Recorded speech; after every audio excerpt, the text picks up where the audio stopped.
देखिए,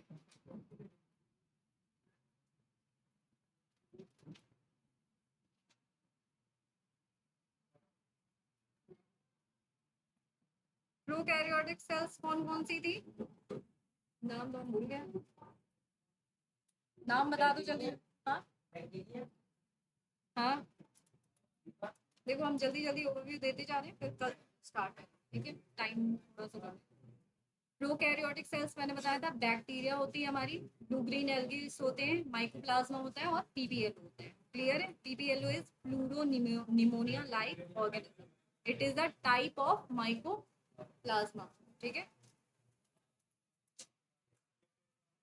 ये सारी चीजें तो पता ही है, इसको तो बताने की जरूरत नहीं है। कितने टाइप के होते हैं बैक्टीरियाज हमारे? याद है सबको? ठीक, बहुत ज्यादा इंपॉर्टेंट स्लाइड थी ये।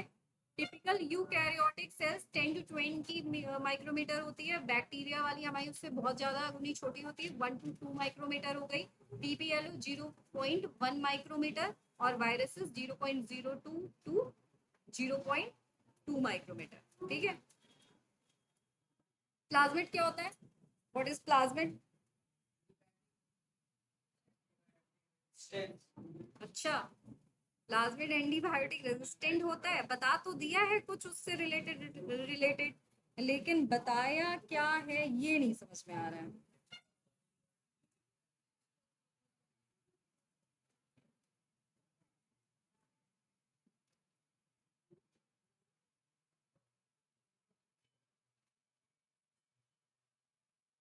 ठीक है, extra chromosomal material of bacteria होता है। ठीक है, बताया था मैंने। और इसके पास जो प्रॉपर्टी होती है वो होती है एंटीबायोटिक रेजिस्टेंट की।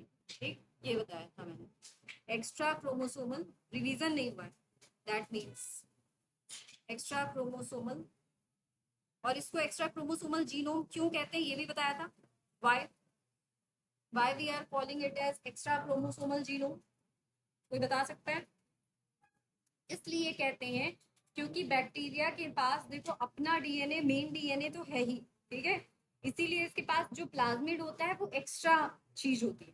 तो एक्स्ट्रा चीज होने की वजह से इसको क्या कहते हैं? प्लाज्मिड को एक्स्ट्रा क्रोमोसोमल जीनोम। इतनी बात क्लियर है?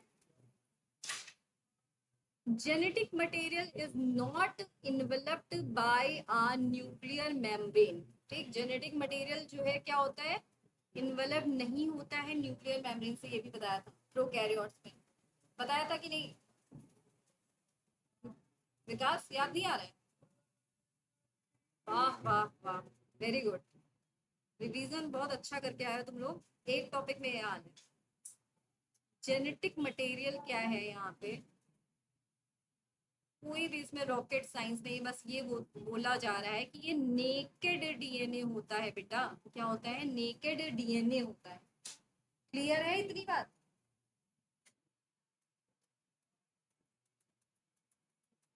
The plasmid DNA confers certain unique phenotypic characters to such bacteria. Plasmid containing bacteria are resistant to antibiotics. ये इसकी क्या है? प्रॉपर्टी है।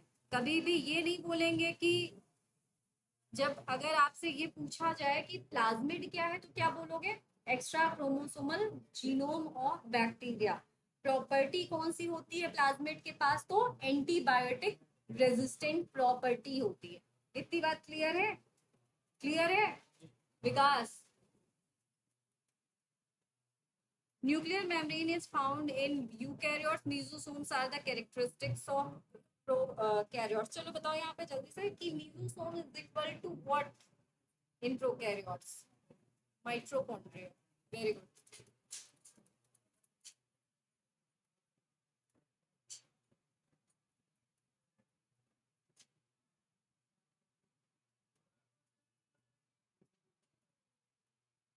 सेल इनवेलप बताया था, याद है? याद है थोड़ा बहुत? जो बैक्टीरिया में सेल इनवेलप होता है वो ग्लाइकोकैलिक्स होता है, सेल वॉल होता है और प्लाज्मा मेम्ब्रेन होता है। लेकिन ये तीनों इनका फंक्शन अलग होता है, लेकिन इनको एक साथ हम सेल इनवेलप ही बोलते हैं। Clear? Bacteria can be classified into two groups. कौन कौन से? कौन कौन से? सेल आई है, सेल बताओ, तुम्हारा नाम सेल है। Gram positive, gram negative bacteria बताया था, भूल गए? रिवीजन नहीं हुआ? Very good. Based on response to staining, gram positive bacteria बोलते हैं या तो ग्राम निगेटिव बैक्टीरिया बोलते हैं। ठीक है, ऐसे बैक्टीरिया जो ग्राम स्टेन, इसका पूरा प्रोसीजर भी लिखवाया था, अगर आपको याद होगा तो, पढ़ा होगा तो कॉपी में, याद है प्रोसीजर पूरा? नहीं याद है, भूल गए? ग्राम स्टेन बैक्टीरिया कहते हैं, या तो ग्राम, जो बैक्टीरिया स्टेन ले लेते हैं उन्हें हम क्या कहते हैं? Gram positive. और जो नहीं लेते उन्हें क्या क्या बोलते हैं? ग्राम निगेटिव। कौन सा होता है ग्राम स्टेन? सबसे पहले कौन से, किस चीज से स्टेनिंग करते हैं? क्रिस्टल वॉयलेट, भूल गए? Very good, keep it up. Glycocalyx होता क्या है? क्या बताया था मैंने? दो फॉर्म्स में ये हो सकता है। अगर लूज टीथ के फॉर्म में प्रेजेंट है तो इसको स्लाइम लेयर बोलते हैं, अगर ये टफ के फॉर्म में प्रेजेंट है तो इसको कैप्सूल कहते हैं। ठीक है, the cell wall determines the shape of the cell. Clear है?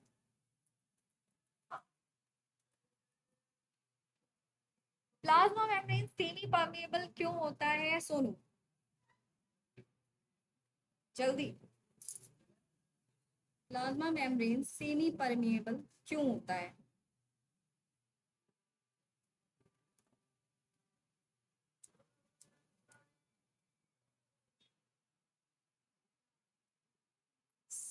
सेमी मतलब मैंने क्या बोला था? हाँ, सभी चीजों को, जो चीज अलाउ नहीं करेगी, अगर हमारी प्लाज्मा मेम्ब्रेन हर चीज को अलाउ कर देगी तो तुम सोचो हमारी बॉडी में क्या होगा, है ना? बॉडी में जो जिस चीज की जरूरत नहीं उसको भी अलाउ करती रहेगी, हर पैथोजन को, हर चीज को अलाउ करती रहेगी। तो मतलब खुद से सोचो, सेमी परमिएबल या सेलेक्टिवली परमिएबल बोलते हैं हम प्लाज्मा मेम्ब्रेन। रिवीजन स्टार्ट कर दो बेटा। Special membrane extension of plasma membrane, मैंने बताया था ये बहुत इंपॉर्टेंट पॉइंट है कि एक्सटेंशन ऑफ प्लाज्मा मेम्ब्रेन होता है हमारा। ठीक है, into the cell cytoplasm is mesosomes. ठीक है, मतलब कि एक्सटेंशन, मीजोसोम क्या होता है हमारा? Extension of plasma membrane, extension of plasma membrane. Clear है इतनी बात? एक्सटेंशन किस किस फॉर्म में हो सकते हैं? वेसाइकल के फॉर्म में हो सकते हैं, ट्यूबुल के फॉर्म में हो सकते हैं, और लैमेले के फॉर्म में। ठीक, देखिए, cell envelope and modification, chemically complex होता है ये, 3 लेयर्स से मिलकर बना होता है। ग्लाइकोकेलिक्स हो गया, सेल वॉल हो गया, प्लाज्मा मेम्ब्रेन हो गया। ग्लाइकोकेलिक्स क्या होता है? Differ in composition and thickness. Thickness की बात क्यों कह रहे हैं विकास? क्यों कह रहे हैं जल्दी? थिकनेस की बात इसलिए कह रहे हैं क्योंकि भाई तुम खुद सोचो, जब ये था कि लूज सीथ के फॉर्म में पाया जा रहा था तो उसको स्लाइम लेयर कह रहे थे। ठीक है, और अगर टफ मतलब कि बहुत ही ज्यादा कॉम्पैक्ट फॉर्म में है तो हम उसको कैप्सूल बोल रहे हैं। इतनी बात क्लियर है? Determine shape of the cell, याद रखना इस बात को। Strong structural support from bursting bacteria, मतलब कि बैक्टीरिया को बस्ट होने से बचाता है क्या? हमारा सेल वॉल। है प्लाज्मा मेम्ब्रेन सेमी परमिएबल होता है, इंटरेक्ट करता है आउटसाइड से, same as you can. Function of mesosomes are very important. ठीक है, सेल वॉल फॉर्मेशन में करते हैं, डीएनए रेप्लिकेशन कराते हैं, helps in respiration, secretion process, मीजोस, और जो है हमारा ये एंजाइमेटिक कंटेंट होता है इसमें, और to increase the surface area of plasma membrane. जब मैंने ये बताया था कि surface area of the plasma membrane बढ़ाते हैं, तो कैसे बढ़ाते हैं? कुछ याद आ रहा है? बढ़िया है, रिवीजन अच्छा है। एक एक टॉपिक पढ़ाया गया था, एक टॉपिक भी अभी कंप्लीट नहीं था। सरफेस एरिया मतलब क्या होता है कि ये किससे बताया था अभी मैंने, इस तरीके से सरफेस एरिया बढ़ा रहा था प्लाज्मा मेम्ब्रेन से निकल के। तो जब ये सरफेस एरिया बढ़ा रहा है, सरफेस एरिया को ये इंक्रीज कर रहा है, it is increasing, increase surface area को ये इंक्रीज कर रहा है, तो ये क्या कर रहा है, एब्जॉर्प्शन ऑफ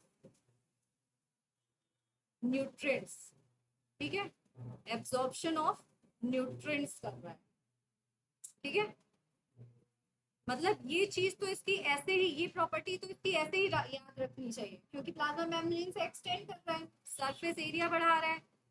अब मीजोसोम एक्ट किसकी तरह करता है, माइटोकॉन्ड्रिया की तरह एक्ट करता है, माइटोकॉन्ड्रिया की तरह। तो माइटोकॉन्ड्रिया के पास एंजाइम होते हैं, तो इसके पास भी क्या होगा, एंजाइमेटिक एक्टिविटी होगी। इतनी बात क्लियर है।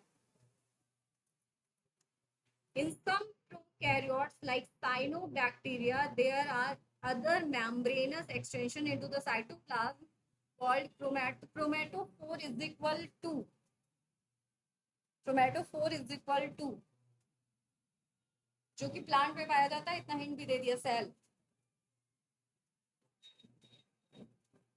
बढ़िया रिवीजन, वेरी गुड, बनाए रखो, फिर कहना मैम सर ने पढ़ाया नहीं। रिवीजन बहुत अच्छे से कर रहे हो तुम लोग। क्लोरोप्लास्ट, क्रोमैटोफोर्स, ठीक है,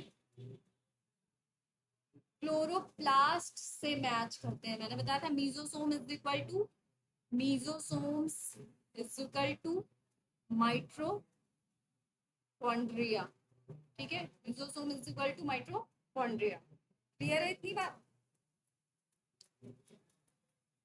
bacterial cell may be motile और नॉन मोटाइल।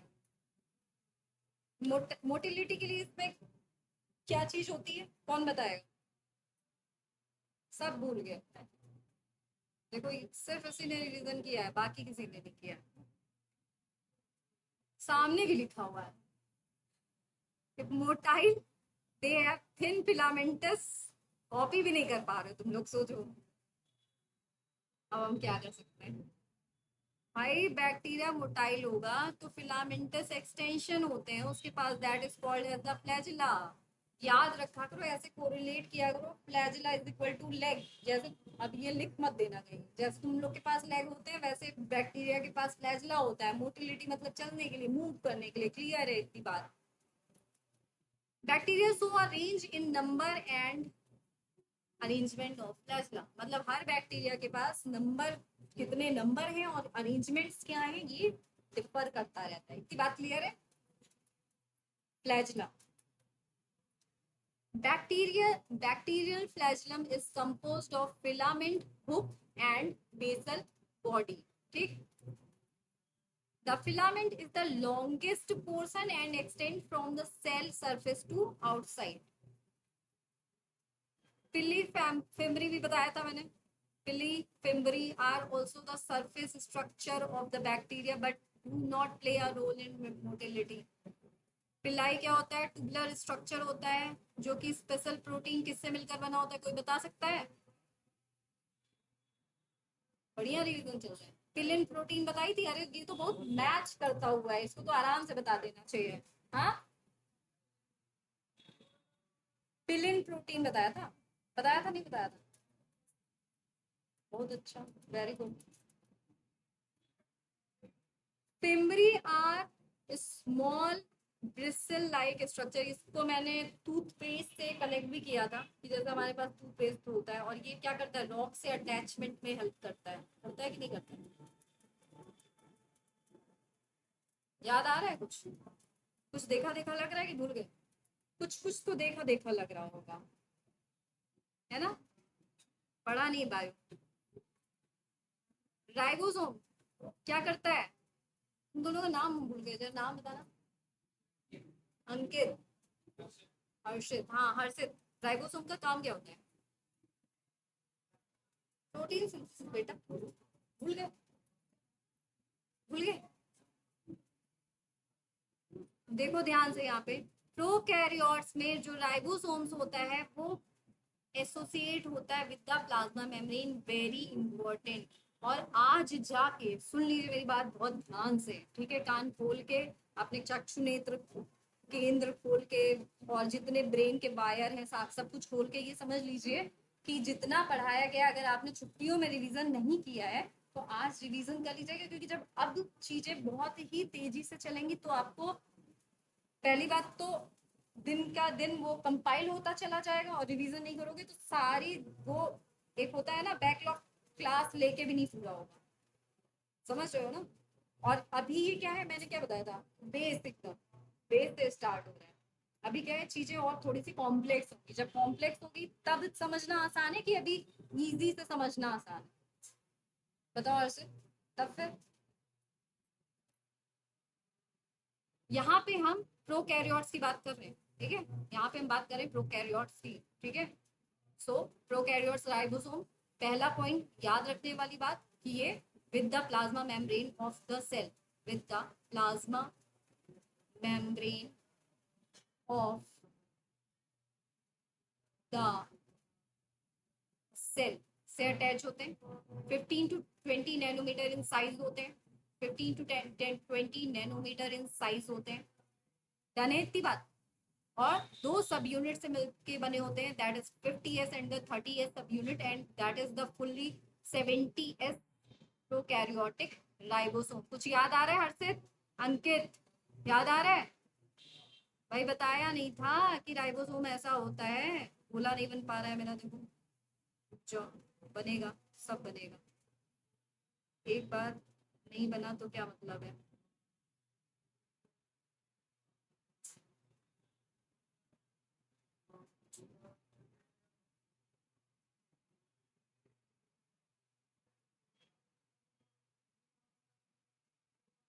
बताया था ना, ये क्या है, ये है राइबोसोम। क्या कराता है? Protein synthesis. रट लीजिए इसको, ठीक है? पहली चीज इसको रट लीजिए कि ये राइबोसोम तो मतलब बहुत ही बेसिक है, ये पता होना चाहिए ही चाहिए as a bio student, right? ये जो यूनिट होती है, जो छोटी वाली दिख रही है, इसको क्या कहते हैं? 30s सब यूनिट। ये जो बड़ी वाली है इसको कहते हैं 50s सब यूनिट। दोनों को मिला के क्या कहते हैं? 70s सब यूनिट।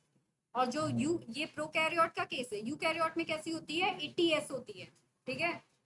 80s, यहाँ पे 70s। क्लियर है इतनी बात cell?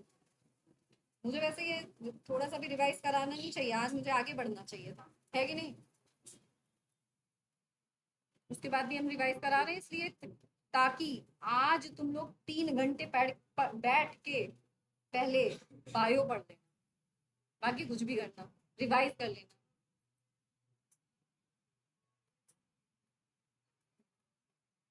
Inclusion bodies, reserve material, ये क्या करती है? Act as reserve material. At least इतनी चीजें याद होनी चाहिए जो बेसिक्स हैं एकदम, जो मैंने मतलब इतना ब्रॉड उसमें पढ़ाया है इसको। ये तो बहुत बेसिक्स है जो मैं पूछ रही हूँ आप लोगों से, इसको तो इसका आंसर तो आप लोगों को देना ही चाहिए। रिजर्व मटेरियल की तरह काम करती है कौन? हमारी इंक्लूजन बॉडीज, ठीक? The inclusion bodies are not bounded by any membrane system and live free in cytoplasm. मतलब कि जो इंक्लूजन बॉडीज होती है किसी भी मेम्ब्रेन से बाउंड नहीं होती है। नॉन मेम्ब्रेनस सेकेंड हो गया, free in cytoplasm I think सब लिखवा रखा है, तब रिवीजन नहीं हुआ है। फॉस्फेट ग्रेन्यूल्स के फॉर्म में पाई जाती है, साइनोफेसियन ग्रेन्यूल्स के फॉर्म में पाई जाती है, ग्लाइकोजन ग्रेन्यूल्स के फॉर्म में पाई जाती है, और किसके फॉर्म में पाई जाती है ये याद रखना इज वेरी इंपॉर्टेंट। किसके फॉर्म में पाई जाती है? बताइए बेटा।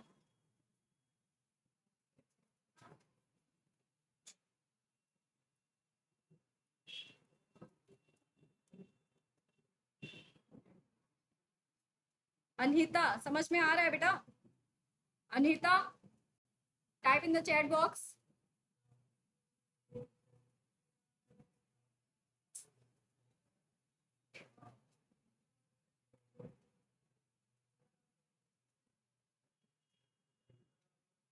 हाँ जी। Gas vacuoles are found in blue, green, purple and green photosynthetic bacteria, ठीक है। क्या हुआ? यूकैरियोटिक सेल पढ़ाया था? नहीं पढ़ाया था। अब स्टार्ट। प्रोकैरियोटिक का एक ब्रीफ रिवीजन मैंने आप लोग को दे दिया। प्रोकैरियोट्स आपका हो गया। अब यूकैरियोट्स की बात शुरू हुई और इस वीक में आपको मैं सेल कंप्लीट करा दूंगी। अब मेरी स्पीड बढ़ेगी, आपकी स्पीड मेरे से कितना कोरिलेट करते हुए चलना है ये आपकी मर्जी है, ठीक है। टेस्ट होंगे, वीकली टेस्ट होंगे, आप पे डिपेंड करता है कि अब आप किस स्पीड से मेरे साथ बढ़ना चाह रहे हो। नीट के लिए कितने लोग सीरियस हैं यहाँ पे? सीरियस वाले बड़ा सा हाथ खड़ा कर दे जरा मुझे। सब सीरियस है ना?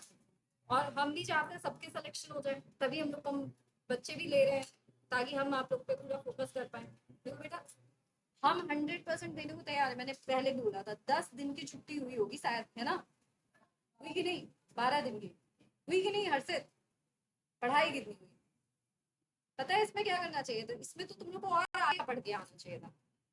छुट्टियां इसलिए नहीं हुई होती है कि जब तक आप अपना एम अचीव नहीं कर लेते हैं ना, तब तक छुट्टियों का कोई मतलब नहीं होता है जीवन में। छुट्टियों का मतलब तब होता है जब आप अपना एम अचीव कर लीजिए, उस दिन छुट्टियां मनाई जाती हैं।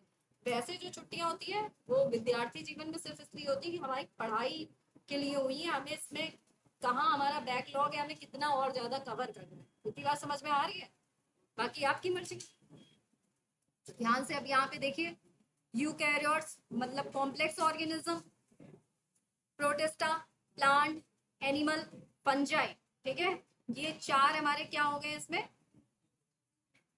किंगडम आते हैं। वो वाला किसमें था? प्रोकैरियोट वाला मोनेरा में।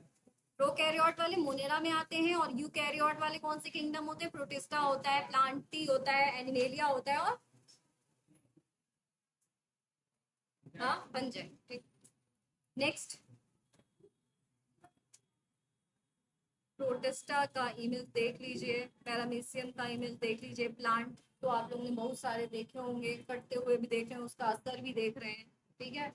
एनिमल तो देखे हुए होंगे, खुद को देख ही रहे हैं ह्यूमन। हाँ,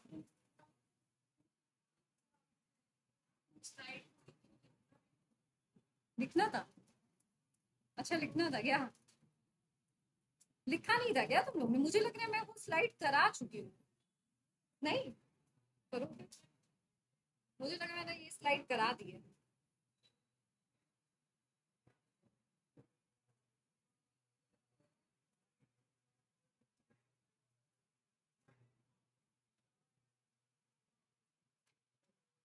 बेटा Anahita, type in the chat box, are you understanding or not? समझ में आ रहा है आपको?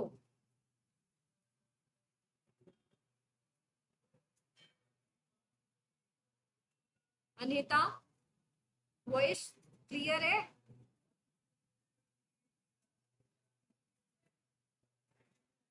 टाइप करो बेटा चैट बॉक्स में।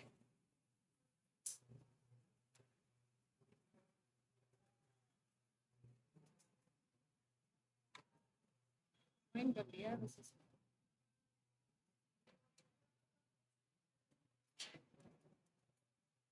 हो गया बेटा? ये तो याद हो जाना चाहिए। In eukaryotes, there is an extensive compartmentalization of cytoplasm through the presence of, कुछ नहीं लिखना है इसमें, बस आपको इतना लिखना है। सुनिए, हमें दूसरी एनसीईआरटी नहीं तैयार करनी है यहाँ पे, हमें पढ़ना है एनसीईआरटी से, ठीक है। हमें यहाँ पे इतना शॉर्ट फॉर्म में लिखना है क्योंकि आपका सबसे ज्यादा फायदा ये है कि आपका 1 लाइनर क्वेश्चन आना है, ठीक है। और उस 1 लाइनर क्वेश्चन को आपको यहाँ पे देखिए, यहाँ पे पढ़ने के बाद आपको क्या करना है? यहाँ पे आपको पहले तो एक होता है फिजिकली प्रेजेंट, अभी स्टार्टिंग क्लास में बता दे रही हूँ, आगे मैं नहीं बताऊँ। एक होता है फिजिकली प्रेजेंट होना, एक होता है मेंटली प्रेजेंट। एक होता है फिजिकली मेंटली दोनों present.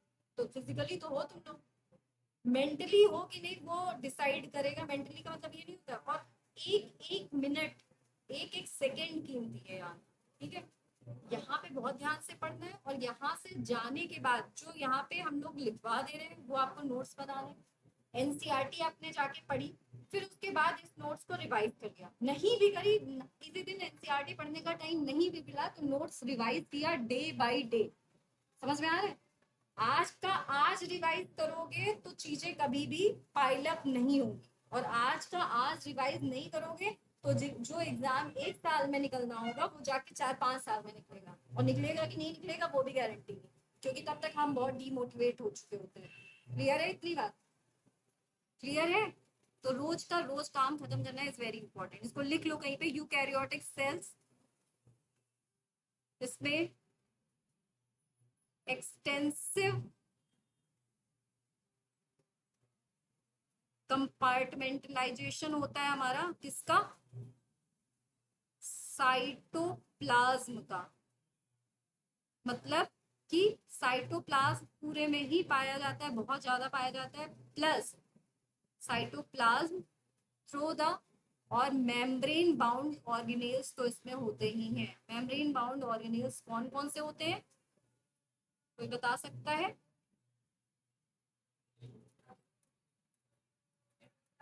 Very good, very good. ये देखिए फंजाई।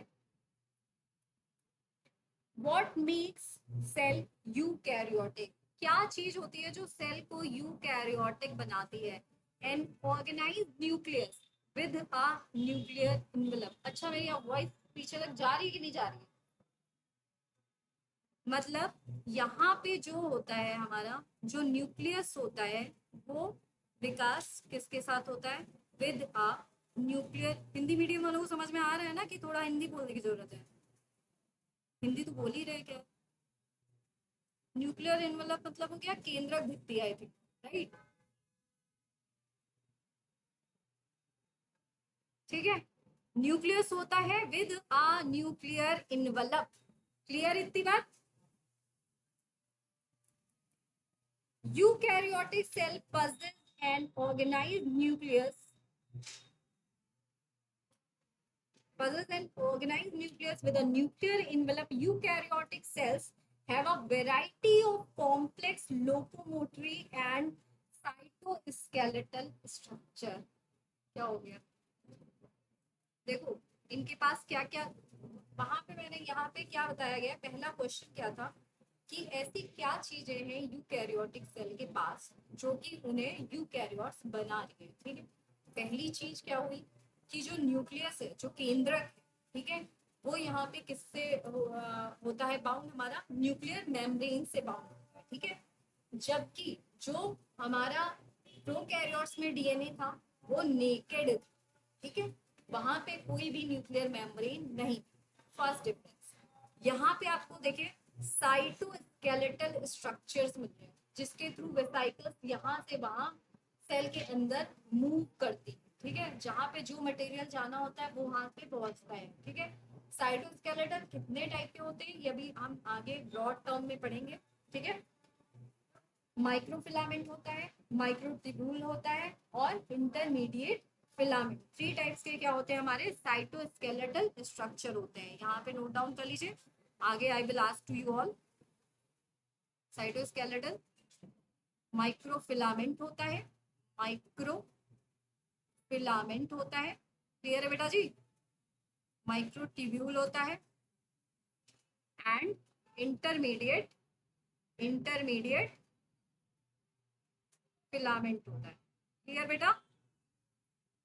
क्लियर सभी लोगों को?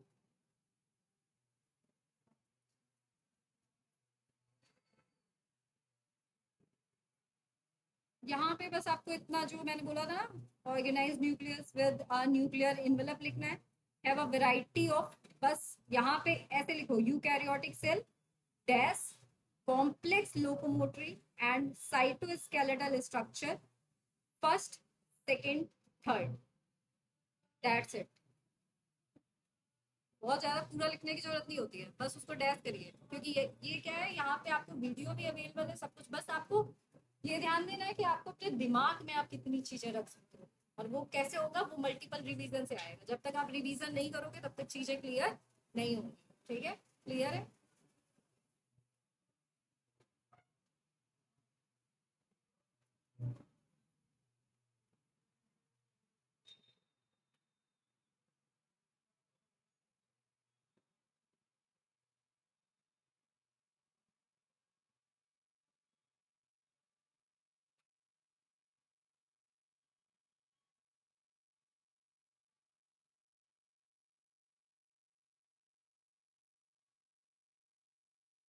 हो गया, डन।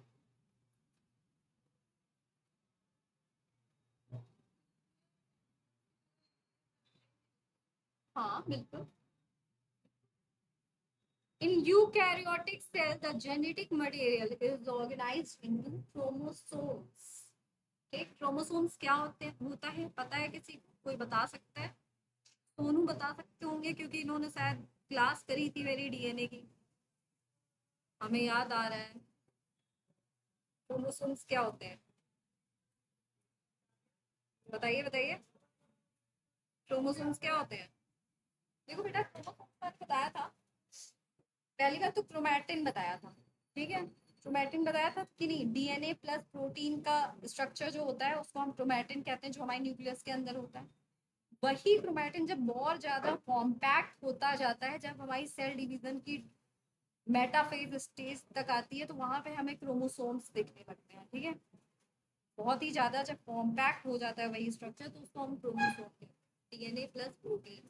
बस वो स्ट्रक्चर वहां पे बहुत ज्यादा जो है हमारे क्या कहते हैं, स्टोन प्रोटीन्स आ चुके होते हैं, और बहुत ही ज्यादा रैपिंग न्यूक्लियोस, बहुत ज्यादा न्यूक्लियोसोम्स मिलके हमारे वहां पे क्रोमोसोम्स बना चुके होते हैं, compact structure.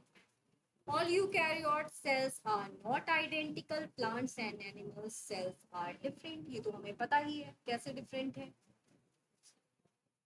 Cell wall, plant cell में सेल वॉल होती है, जबकि एनिमल सेल में सेल वॉल नहीं होती है। स्लीडन स्वान कुछ तो याद आ रहा होगा। ऑल यूकैरियोट सेल्स जितनी होती सभी आइडेंटिकल नहीं होती, ये भी मैंने बताया था फर्स्ट क्लास में।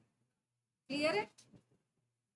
कुछ बस इतना लिखो, all eukaryote cells not identical, plant and animal cells different. जो बहुत इंपॉर्टेंट पॉइंट है वो मैं बताऊंगी। डन है इतना? हो गया?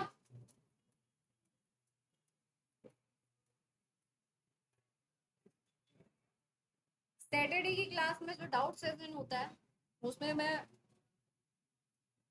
आप लोग से जितना भी मैंने, ये आगे का शेड्यूल रहेगा, मैं आप लोगों को अपनी तरफ से बता दे रही हूँ। 5 डेज में मैं मोस्ट प्रोबेबली एक टॉपिक कवर करूंगी पहले, ठीक है। आपको उतनी देरी से मेरे साथ चलना है, और 6th डे जब आएगा, सैटरडे जब आएगा, तो उसमें डाउट के साथ साथ जितनी चीजें पुरानी हो गई उनका एक ऑफलाइन टेस्ट यहाँ पे होगा, ठीक है। ऑफलाइन टेस्ट होगा ऑन द, तुम लोग 11th में भी हो तो उस तरीके से टेस्ट होंगे। वो जो ऑफलाइन वाला टेस्ट होगा, जैसे 3 लाइनर्स होते हैं ना, 3 to 4 लाइनर, जैसे मैंने पूछा व्हाट इज राइबोसोम्स, ठीक है, इस टाइप का होगा ऑफलाइन टेस्ट।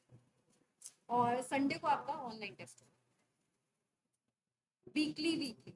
जैसे सेल खत्म हुआ तो आप मान के चलिए नेक्स्ट वाला आपका सेल टेस्ट होगा संडे को।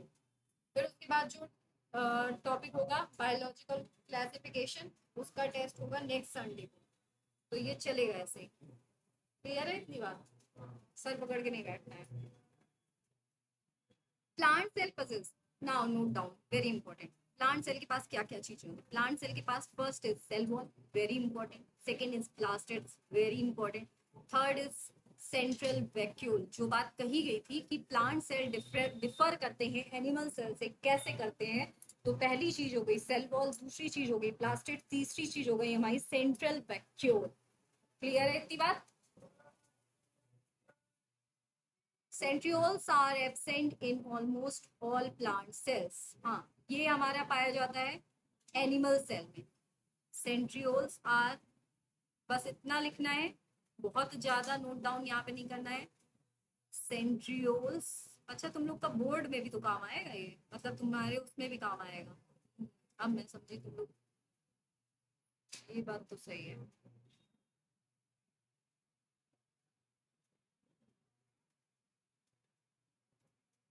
Cell wall, plastids and a large central vacuole. देखो यहाँ पे बेसिकली स्लाइड से पता क्या चल रहा है, नोट डाउन करने से भी ज्यादा मुझे ये बताइए। नोट डाउन तो हो जाएगा। देखो, इसको अगर तुम लोग नोट डाउन करो तो इस तरीके से नोट डाउन करना चाहिए, बाकी तो बुक पढ़ना ही है। Plant cell, animal cell, done है इतनी बात? यहाँ पे ऐसे किया, यहाँ पे लिखा है ऐसे, फर्स्ट सेल वॉल पाया जाता है, सेकेंड प्लास्टिड पाया जाता है, plastid present, present vacuole, large vacuole, large vacuole present, ठीक है। और ये तीनों ही इसमें एब्सेंट, ठीक है।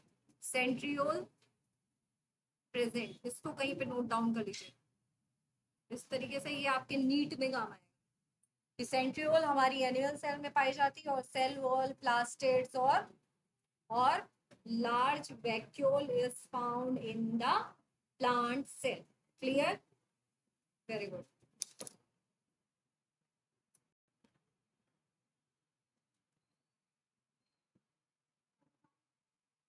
बेटा अनहिता दयाल, समझ में आ रहा है बेटा? Type in the chat box.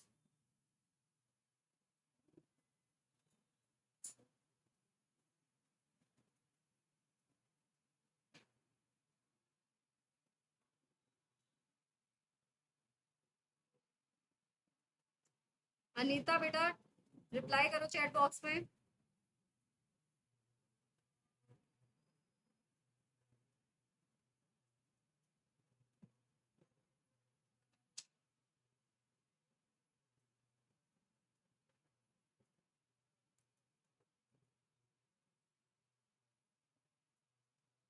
Centrioles are present in almost all animals, ठीक है। सेंट्रियोल्स क्या होते हैं? सारे ही एनिमल सेल में प्रेजेंट होते हैं, ठीक है। Present in all animal cells. Difference हो गया, समझ में आ गया?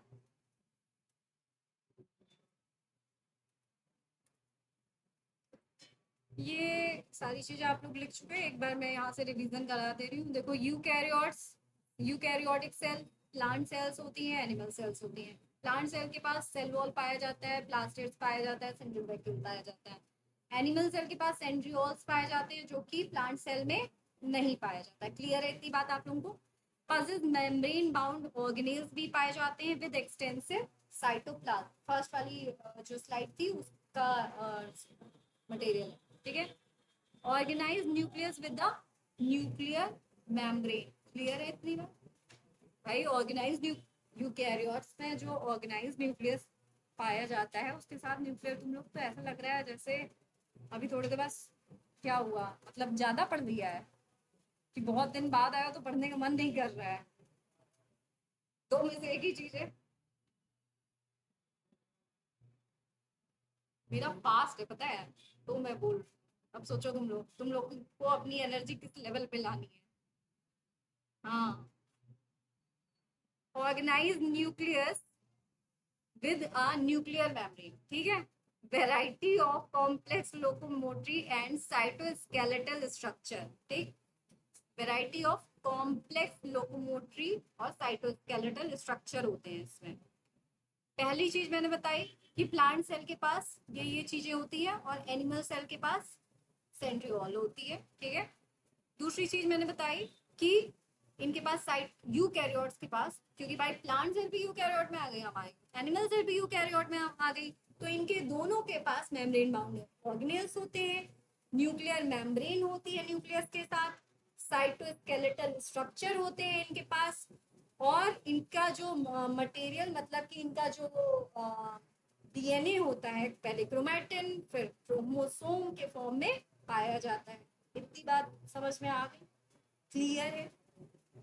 All eukaryotes are not identical like plant and animal cell. वही चीजें जो आपने पढ़ी है उसी को समराइज करके लिखो। क्लियर है इतनी बात? नाउ सेल मेम्ब्रेन और प्लाज्मा मेम्ब्रेन, अब चीजें थोड़ी सी स्टार्ट होंगी बढ़िया वाली। अभी तक तो सब क्या कहते हैं उसको, मतलब अभी तक तो ट्रेलर था, पिक्चर अब शुरू हुई। The detailed structure of membrane was studied only after the advent of, जितनी चीजें अभी तक देखी गई थी वो सब तो एक नॉर्मल माइक्रोस्कोप से देखी गई, ठीक है, तो ऊपर ऊपर की चीजें पता चल पा रही थी, लेकिन अब हमने डिटेल स्टडी हम किससे कर पाए? इलेक्ट्रॉन माइक्रोस्कोप से। As a name suggest, name से ही पता चल रहा है इलेक्ट्रॉन, मतलब ये बहुत ही माइक्रो लेवल पे ये सारी चीजों को देख ले रहा होगा सेल के अंदर। ठीक है, तो ये कह रहा है the detailed structure of the membrane was studied only after the advent, मतलब कि invention of electron microscope by Knoll and Ruska in 1950s। बस यहाँ पे इतना लिखना है, detail structure of membrane by electron microscope. Note down कर लीजिए, मेरे साथ नोट डाउन करते रहा करिए। नॉल, अरे क्या नाम है, विकास, नोट डाउन नहीं कर रहा, दिख रहा है, knoll and Ruska 1950s। Done है। The chemical studies on the cell membrane, especially in human RBCs, enable the scientists to deduce the possible structure of plasma membrane. Chemical studies on plasma membrane. जो chemical studies हुई हमारी cell membrane पे, specially in human RBC, उन्होंने क्या कराया? Scientist को deduce कराया possible structure of plasma membrane. मतलब कि आरबीसी की स्टडी से, जो ह्यूमन में होती है, उससे हमें प्लाज्मा मेम्ब्रेन के स्ट्रक्चर के बारे में पता चला। डन है विकास? विकास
अच्छा, जो लोग लिख नहीं रहे वो लोग जरा यहाँ पे पूरा जो नहीं लिख रहे, यहाँ से देखिए। मैंने आपको लीड पे जाने से पहले भी बताया था, ये जो दोनों मेम्ब्रेन का स्ट्रक्चर होता है ना, ये जो डबल मेम्ब्रेन होता है बताया था, ठीक है, प्लाज्मा मेम्ब्रेन, ठीक। ये लिपिड बाइलेयर होती है, ये भी बताया था। ये देखिए बीच में ये प्रोटीन्स पाए जा रहे हैं, ठीक है। और जो ये लिपिड होता है इसको क्या कहते हैं? हम फॉस्फोलिपिड कहते हैं। क्लियर है इतनी बात? और ये जो यहाँ पे देखिए ब्लू ब्लू कलर का जो चेन लगा हुआ है, इसको क्या कहते हैं? Carbohydrate chain. इसीलिए इसको क्या कह रहे थे हम? ग्लाइकोप्रोटीन और ग्लाइकोलिपिड। याद होगा आपको शायद, कुछ याद आ रहा है? ग्लाइकोप्रोटीन, ग्लाइकोलिपिड, याद आ रहा है कुछ? याद आ रहा है कि नहीं है? ग्लाइकोप्रोटीन और ग्लाइकोलिपिड इज इक्वल टू ग्लाइकोकेलिक्स। कुछ याद आया विकास? हाँ? याद आया बेटा?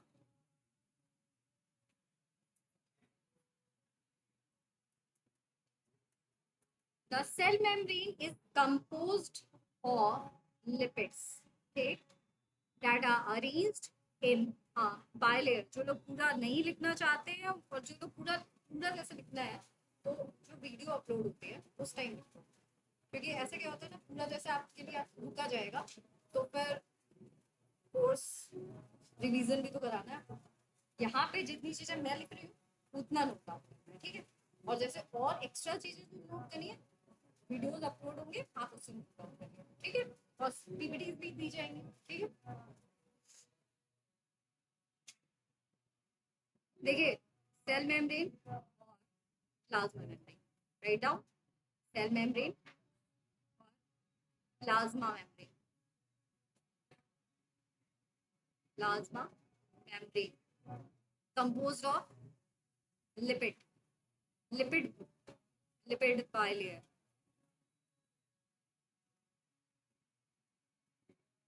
Lipid bilayer.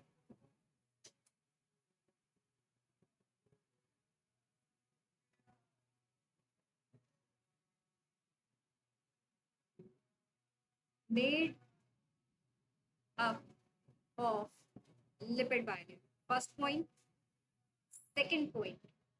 The lipids are arranged within the membrane with the polar hydrophilic head towards the outer side and the hydrophobic tail towards the inner part.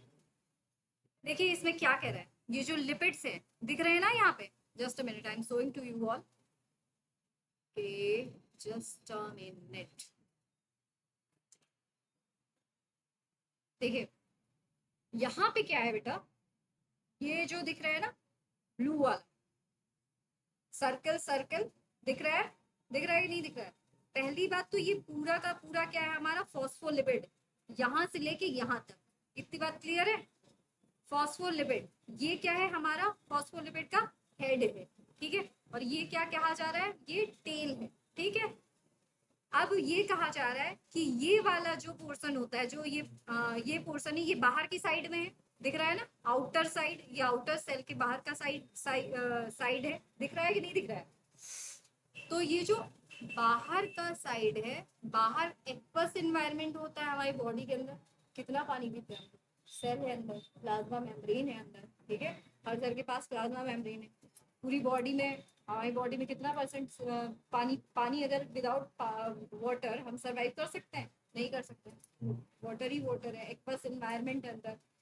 तो ये कह रहा है कि प्लाज्मा मेम्ब्रेन जब होती है तो इसका जो ये हेड वाला पार्ट होता है ये हाइड्रोफिलिक. फिलिक मतलब हमेशा जहां पे भी फिलिक टर्म यूज हो रहा है इट मींस की लविंग, मतलब वाटर लविंग. हाइड्रोफिलिक, हाइड्रो मतलब वाटर हो गया, फिलिक मतलब लविंग हो गया.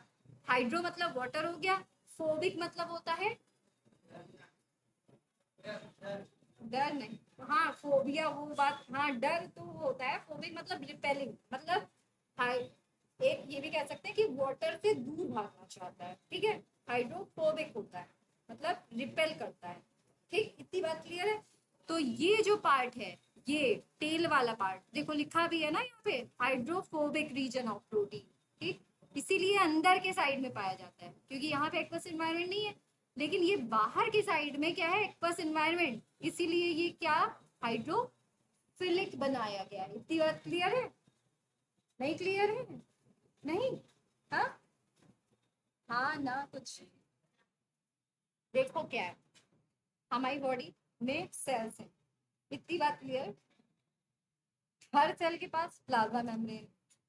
इतनी बात क्लियर है. ठीक. प्लाज्मा मेम्ब्रेन आउटर साइड में पाई जा रही है. सोचो मेरे साथ. ठीक है.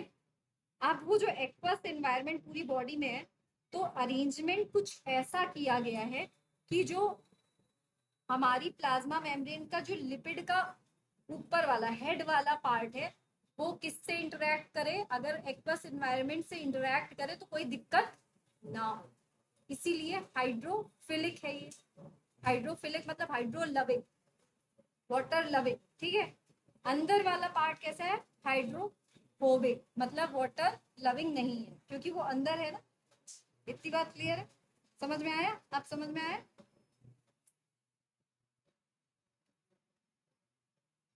अब यहाँ से लिख लीजिए, lipids are arranged within the membrane with the polar hydrophilic.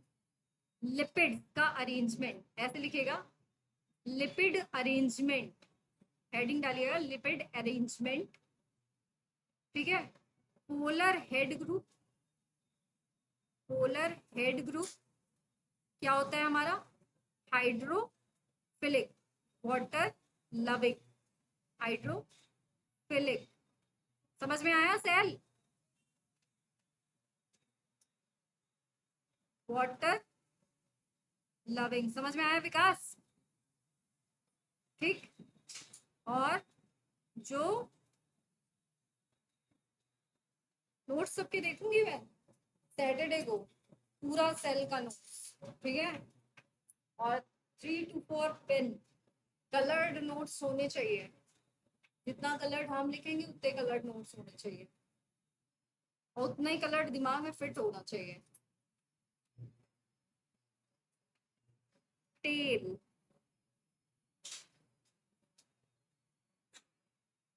Towards outer side हो गया, tail towards inner side,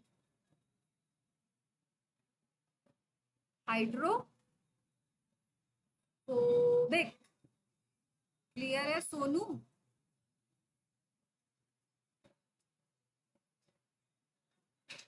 water repellent, done है।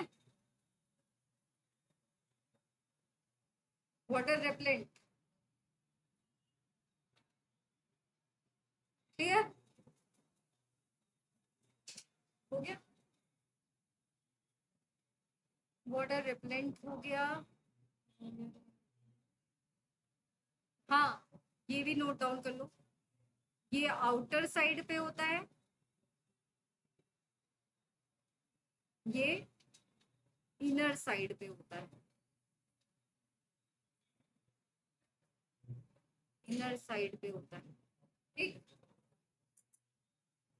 क्लियर है इतनी बात? देखो इसको और अच्छे से देखो, यहाँ पे ये तो इतना बड़ा दिख ही रहा होगा, चलो हम इसको जूम करके दिखा देते हैं।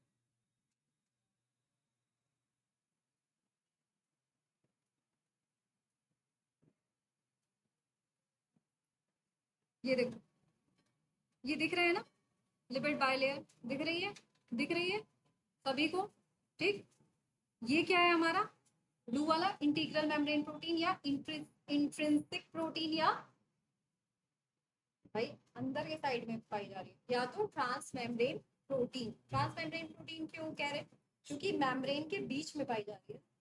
पाई जा रही है कि नहीं पाई जा रही? समझ में आ रहा है कि नहीं आ रहा है? हाँ, फिर ये देखिए, ये यहाँ पे जो है ये मॉलिक्यूल्स, ये क्या है, ग्लूकोज मॉलिक्यूल्स, ठीक है। तो इसको क्या बोल देंगे, ग्लाइकोलिपिड बोल देंगे, ग्लाइकोलिपिड बोल देंगे। और ये देखो, ये भी बीच में प्रोटीन पाई जा रही है, इससे अगर ग्लूकोज मोइटी जुड़ी है तो इसको क्या बोल देंगे, ग्लाइकोप्रोटीन। और glycolipid plus glycoprotein is equal to what, glycocalyx. Very good, that's it. This ensures that the non-polar tail of saturated hydrocarbon are protected from the aqueous environment. मतलब कि नॉन पोलर। अच्छा, एक और चीज जो तुम लोग वहां पे और नहीं क्लियर हुई, मेरे को बताना, थोड़ा सा 1% नहीं क्लियर होगा। Polar group what is the, you are studying the chemistry, तो इतना तो आइडिया होगा आप लोगों को कि पोलर ग्रुप क्या होता है और नॉन पोलर ग्रुप क्या होता है।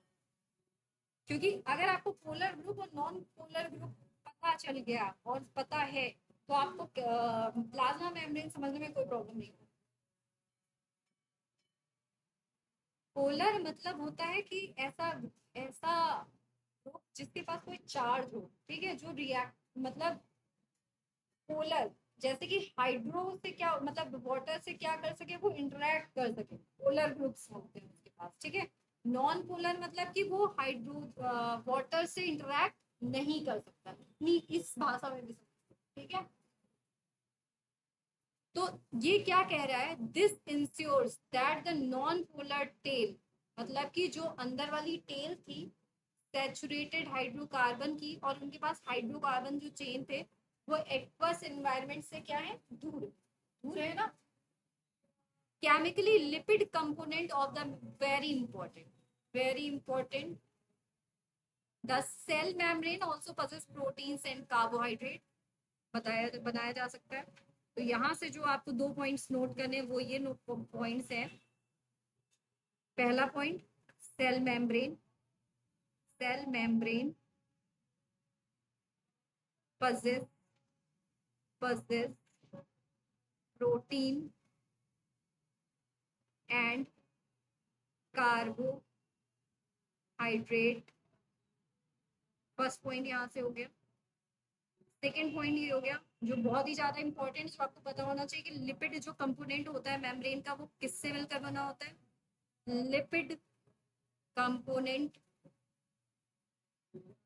Of membrane phospho phosphoglycerides, phosphoglyceride, that's it. हो गया।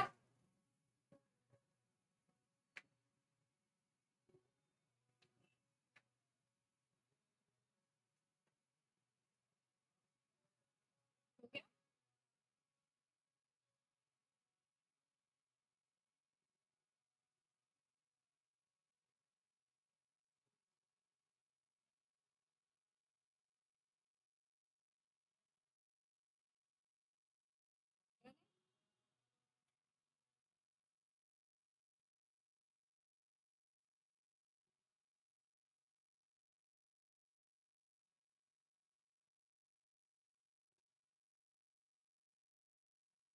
ये बहुत इंपॉर्टेंट पॉइंट है, इसको भी नोट डाउन कर लीजिएगा। मेम्ब्रेन ऑफ आरबीसी, ये आपकी एनसीईआरटी में लाइन दी गई हुई है। कितने परसेंट इसके पास प्रोटीन होता है, कितने परसेंट लिपिड होता है? तो 52% of protein is found in RBC and 40% of lipid is found in RBC, right? मतलब कि आरबीसी में 52% प्रोटीन पाया जाता है और 40% लिपिड पाया जाता है। Clear?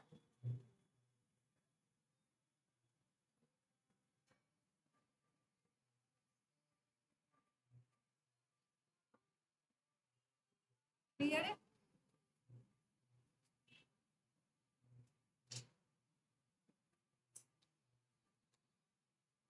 Membrane protein very important. Next, कौन कौन सी होती है? इंटीग्रल प्रोटीन होती है, इसको as it is note down करिए। मेम्ब्रेन प्रोटीन, इंटीग्रल और पेरिफेरल। इसको आप इंट्रिंसिक प्रोटीन भी बोल सकते हो, इंट्रिंसिक प्रोटीन भी बोल सकते हो, एक्सट्रिंसिक प्रोटीन भी बोल सकते हो। ये मैं इसलिए लिख दे रही हूँ इन केस आपके नीट एग्जाम में नेम चेंज करके दे दें। इंट्रिंसिक प्रोटीन, एक्सट्रिंसिक प्रोटीन हो गया, ठीक है? नाम से कैसे पता चल रहा है? पेरिफेरल मतलब बाहर की तरफ होगा, एक्स मतलब एक्सट्रिंसिक मतलब बाहर की तरफ होगा, एक्सटर्नल साइड।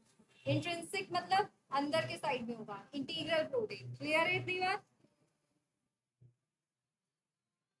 क्लियर इतनी बात? देखिए आपको स्ट्रक्चर बहुत सारे मिलेंगे, ये बहुत अच्छी बात है। नोट डाउन हो गया?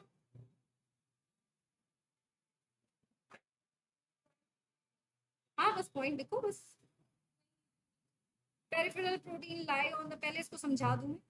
Peripheral protein lie on the surface of membrane, वही सेम चीज लिखी है इसमें, कुछ देखो लिख लो इसको, यहाँ पे ही लिखो। देखो बहुत ज्यादा कहीं पूरा लिखने की जरूरत नहीं है, यहीं पे लिखो, यहीं पे हम लिख पा रहे हैं। इंटीग्रल प्रोटीन पार्शियली और टोटली, पार्शियली टोटली बरीड मतलब समझ रहे हो? बरीड मतलब बरीड इन मेम्ब्रेन, मतलब यहाँ पे ये कह रहा है कि जो इंट्रिंसिक प्रोटीन होती है वो या तो मतलब आधी या तो पूरी की पूरी क्या किसमें पाई जाती है? मेम्ब्रेन में धसी हुई, बरीड, बरीड, ठीक है? एंड विकास, विकास समझ में आ रहा है? समझ में आ रहा है? क्या हो गया? माउंसर मार रहा है? कुछ नहीं। एक्सट्रिंसिक प्रोटीन या peripheral protein on surface of membrane, surface of membrane, that's it. Done है? डन? किसको ये बात नहीं समझ में आई जल्दी से मेरे को हाथ खड़ा करो, यही पे समझा दो। नहीं समझ में आए? अभी यहाँ पे इस डायग्राम में अच्छे से समझना, और उसके बाद नहीं समझना, क्योंकि इसको बहुत बार समझा चुके हैं, हर डायग्राम में समझा रहे हैं, उसके बाद डाउट से और दूसरी चीज रिवीजन होना पर डे, वेरी इंपॉर्टेंट। क्योंकि अगर हम इसी पे खड़े होके यही टॉपिक बार बार समझाते रहेंगे तो उसमें लॉस सिर्फ और सिर्फ आप लोग का है। ठीक है, हमारा कोई लॉस नहीं होगा, क्योंकि आपका टाइमली ना सिलेबस कंप्लीट हो पाएगा ना रिवीजन हो पाएगा। इसलिए मैं कह रही हूँ डे बाय डे आपको साथ में चलना जरूरी है। कोई डाउट है तो क्लास के बाद रुक के पूछिए, 10 मिनट उसी टाइम पूछिए, 20 मिनट 15 मिनट, ठीक है। लेकिन चीजें उसी के दिन, उस जिस दिन की है उसी दिन या उसी वीक में सैटरडे को आपको क्लियर कर लेनी है। समझ में आ गई बात?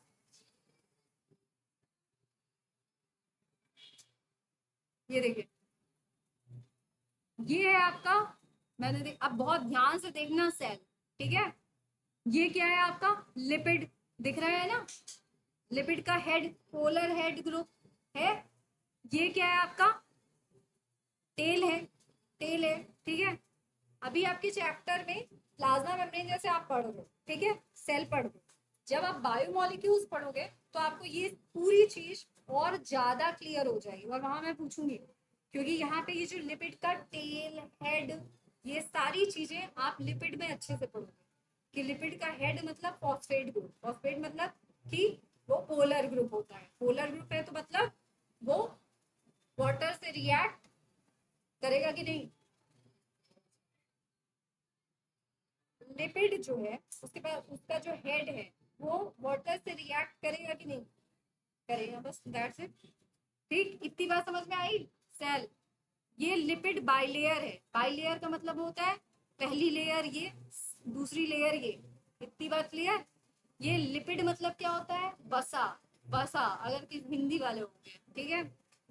अब ये देखो, मैंने बताई थी या तो पार्शियल धसी होती है या तो फुल्ली धसी होती है, ठीक है। तो ये क्या है हमारी? Integral membrane protein. विकास समझ में आ रहा है? ये इंटीग्रल मेम्ब्रेन प्रोटीन मतलब जो अंदर की तरफ पाई जा रही है, इंटीग्रल मेम्ब्रेन। ये सरफेस पे पाई जा रही है ना, देखो सरफेस पे पाई जा रही है कि नहीं?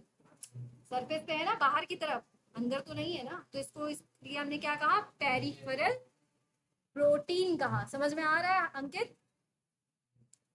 ये भी हमारी इंटीग्रल मेम्ब्रेन प्रोटीन हो गई, ये भी बीच में पाई जा रही है। ठीक, क्लियर हो गई इतनी बात? क्लियर है सभी को? क्लियर है? सेल क्लियर हुआ? कोई कंफ्यूजन अभी भी? हाँ जी, वेरी इंपॉर्टेंट पॉइंट। किसने दिया था इस मॉडल को? बहुत बार मैं बता चुकी हूँ, इम्प्रूव्ड मॉडल ऑफ, बहुत सारे मॉडल दिए गए, लेकिन जो सबसे ज्यादा एक्सेप्टेड मॉडल था वो कौन सा मॉडल था हमारा? An improved model of the structure of cell membrane was proposed by Singer Nicolson, widely accepted as fluid mosaic model. ठीक, मैंने ये भी बताया था फ्लूइडिटी क्यों होती है? ड्यू टू लिपिड होती है, ये भी बताया था मैंने, ठीक है। मोज़ेक क्यों बोलते हैं? क्योंकि proteins are found in between, proteins जो है हमारे आर फाउंड इन बिटवीन, इसीलिए इसको मोज़ेक कहा जाता है। इतनी बात क्लियर है? फास्ट फास्ट, साफ है बॉटल।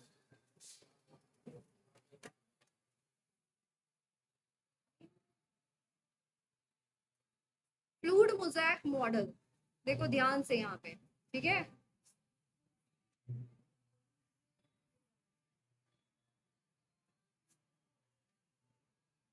यहीं पे ध्यान से देखते चलो। प्रोटीन, ठीक है। हाँ, एक और चीज, कोलेस्ट्रॉल भी पाए जाते हैं प्लाज्मा मेम्ब्रेन, ठीक है। पहली चीज क्या हो? फॉस्फोग्लिसराइड लिपिड्स हैं, ठीक है, जो लिपिड बाइलेयर बना है, ठीक। कोलेस्ट्रॉल पाए जाते हैं और प्रोटीन्स पाए जाते हैं। प्रोटीन्स कौन से? दो टाइप की, इंटीग्रल मेम्ब्रेन प्रोटीन, पेरिफेरल, ठीक। अब यहाँ पे देखो ध्यान से, वही चीज कही जा रही है, non polar region of the membrane protein, मतलब कि ये देखो यहाँ से यहाँ तक का जो रीजन है वो नॉन पोलर क्यों कहा जा रहा है? नॉन, बस नॉन पोलर इसलिए ये कहा जा रहा है बेटा, क्योंकि ये जो इतना पोर्शन है, ये इतना पोर्शन, ये क्या है? हाइड्रोफोबिक। बताया था ना, हाइड्रोफोबिक मतलब वाटर से रिपेल कर रहा है, वाटर से रिपेल कर रहा है मतलब कि यहाँ पे जो जितने भी, हाँ एक और चीज, ये जैसे इंटीग्रल मेम्ब्रेन प्रोटीन है तो ये बहुत सारे अमाइनो एसिड से मिलकर बना है। अब नॉन पोलर, पोलर का थोड़ा सा और यहाँ पे समझना कि यहाँ पे जितने भी अमाइनो एसिड्स होंगे, यहाँ पे जितने भी अमाइनो एसिड होंगे वो क्या होते हैं? नॉन पोलर अमाइनो एसिड, ठीक है। और नॉन पोलर होंगे, भाई जाहिर सी बात है ना, यहाँ पे वाटर नहीं प्रेजेंट है तो कौन से होने चाहिए? Non polar amino acid. बात समझ में आ रही? नहीं समझ में? प्रोटीन्स किससे मिलकर बने होते हैं? Protein are made up of amino acids, ठीक। इंटीग्रल क्या है, प्रोटीन, ठीक है।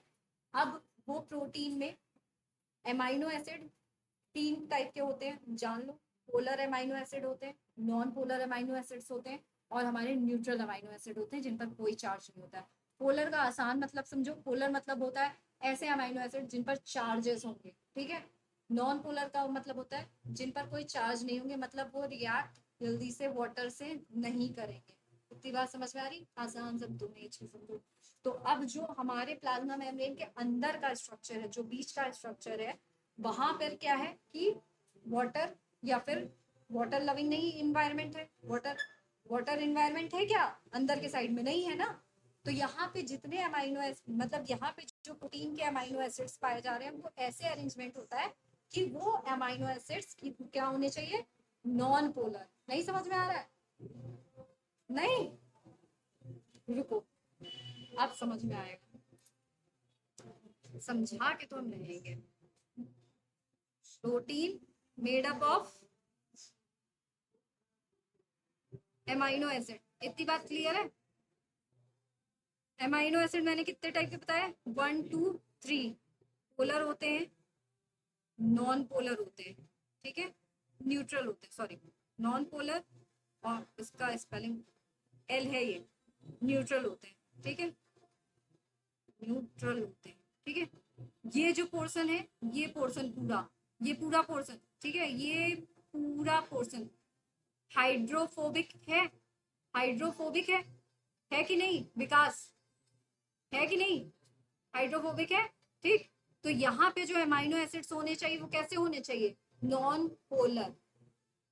इतनी बात क्लियर है सोनू, क्लियर है कि नहीं, नॉन पोलर, ठीक है। तो यही कहा गया है, देखो यहाँ पे लिखा भी है नॉन पोलर अमाइनो एसिड इसमें बीच में पाए जाते हैं, ठीक है। क्लियर है, क्लियर है, थोड़ा बहुत क्लियर हुआ।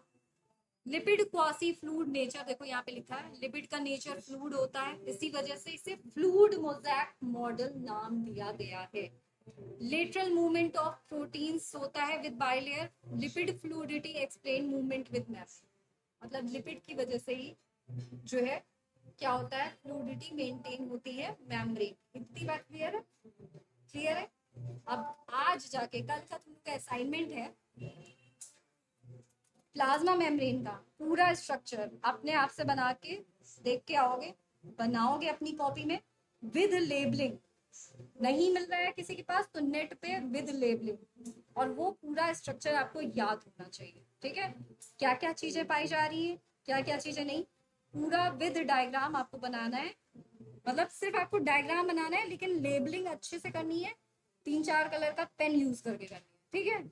और स्ट्रक्चर पता होना चाहिए, ठीक। इतना आपका है आज का असाइनमेंट। असाइनमेंट क्या हुआ, ये तो बहुत छोटा सा असाइनमेंट है।